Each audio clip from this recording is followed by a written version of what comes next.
ఎంత ప్రేమ కలిగిన దైవజనుడండి. ఎన్నో కష్టాలకు ఓర్చి పరిచర్య చేస్తున్నారు. అక్కడేదో ఇబ్బంది వచ్చి మందిరం కూడా లేకుండా పోతే నాయకులే సహాయం చేస్తానన్న మాట ఇచ్చారట. నిజంగా నాయకుల్ని దేవుడు దీవించునుగాక. ఎందుకంటే ఇలాంటి దైవజనులకు సహకరించటం వల్ల వారి కుటుంబాలు, వారి వంశం కూడా దీవించబడుతుంది.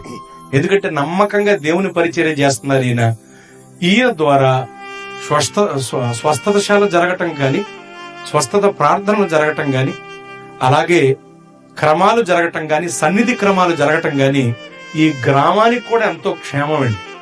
ఎందుకంటే వీరు చేసే సన్నిధి క్రమాలు సంఘానికే కాదు, గ్రామానికి కూడా క్షేమకరం.